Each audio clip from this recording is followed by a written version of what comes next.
اچھا، تو آج ہم بھگوت گیتا پر بات کر رہے ہیں، اور خاص طور پر سوامی بی جی نرسنگھ کی جو تفسیر ہے اس کی روشنی میں۔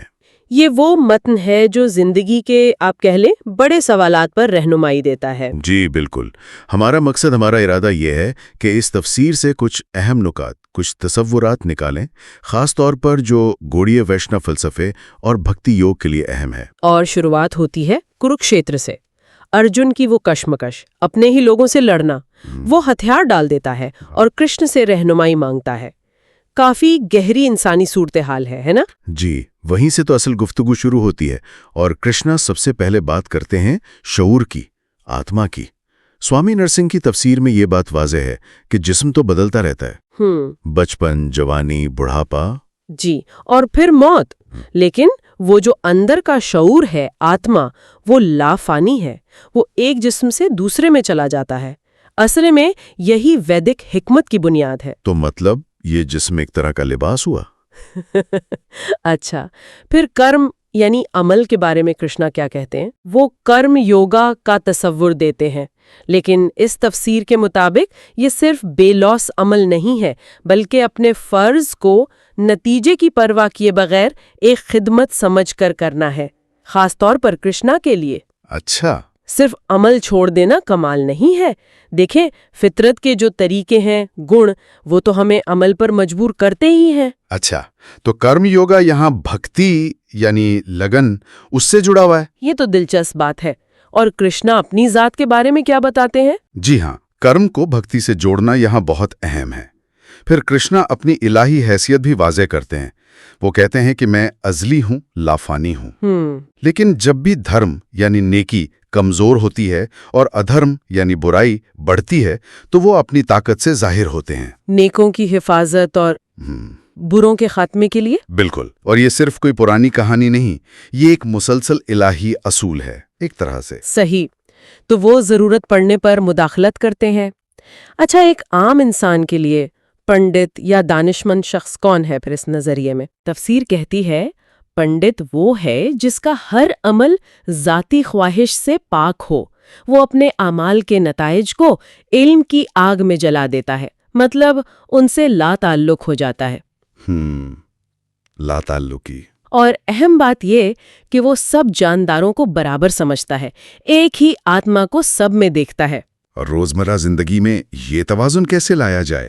یوگا کی مشق کے لیے کوئی خاص بات؟ اعتدال بہت ضروری بتایا گیا ہے۔ کھانے پینے میں، سونے جاگنے میں، کام کاج میں، ہر چیز میں توازن۔ اور ذہن کو قابو کرنا تو سب سے مشکل، ہوا کو قابو کرنے جیسا۔ لیکن کرشنا کہتے ہیں مشق اور لا تعلقی یعنی ویراگیہ اس سے ممکن ہے، کوشش کرتے رہنا ضروری ہے۔ آپ نے پہلے گنوں کا ذکر کیا تھا، فطرت کے طریقے، وہ کیسے اثر ڈالتے ہیں؟ جی، وہ 3 بنیادی قوتیں ہیں، ستووں گن یعنی اچھائی، رجو گن یعنی جذبہ، اور تمو گن یعنی جہالت۔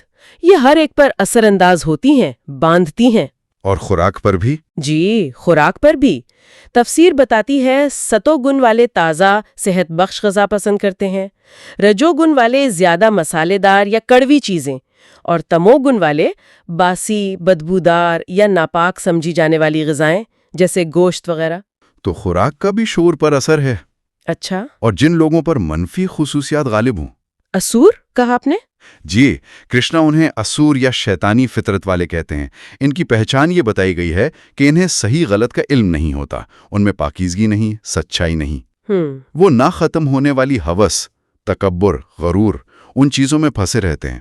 یہ ایک طرح سے نفسیاتی خاکہ ہے ان لوگوں کا جو الہی اصولوں سے دور ہیں۔ تو ان ساری تعلیمات کا نچوڑ کیا ہے؟ حتمی پیغام کیا نکلتا ہے؟ دیکھیں، حتمی پیغام ہے مکمل انحصار، کرشنا پر سپردگی، اپنے سارے اعمال کے پھل کرشنا کو پیش کرنا، ان کے لیے وقف کر دینا، اور ہر وقت ان کا دھیان رکھنا۔ اور کرشنا وعدہ کرتے ہیں؟ جی، وہ وعدہ کرتے ہیں کہ جو ایسا کرتے ہیں وہ ان کی کمیوں کو پورا کریں گے، اور جو ان کے پاس ہے اس کی حفاظت کریں گے۔ اور آخر میں وہ ارجن سے یہی کہتے ہیں کہ مکمل طور پر میری پناہ میں آ جاؤ، اس سے دائمی امن اور اعلیٰ ترین مقام ملے گا۔ اور یہ گوڑیا ویشنو فلسفے کے اچنتیا بھیدا بھید تتوا سے بھی جڑتا ہے، یعنی روح خدا کا حصہ بھی ہے اور الگ بھی، اور یہ تعلق محبت بھری خدمت سے پورا ہوتا ہے۔ تو خلاصہ یہ ہوا کہ بھگوت گیتا خاص طور پر اس تفسیر کے ذریعے ہمیں اپنی ذات کو، اپنے اعمال کو اور اس کائنات کی الہی حقیقت سے اپنے رشتے کو سمجھنے کا ایک گہرا راستہ دکھاتی ہے۔ جی بالکل، اور یہاں ایک سوچنے کی بات شاید یہ ہے کہ یہ قدیم حکمت، خاص طور پر یہ خیال کہ نتائج کی فکر کیے بغیر اپنا فرض ادا کرے اور اپنے شعور کو کسی اعلیٰ مقصد پر رکھیں، یہ آج کی تیز رفتار بھاگتی دوڑتی زندگی میں جہاں اتنی خلفشار ہے، وہاں ذاتی اطمینان اور اندرونی سکون پانے میں کیسے مددگار ہو سکتی ہے۔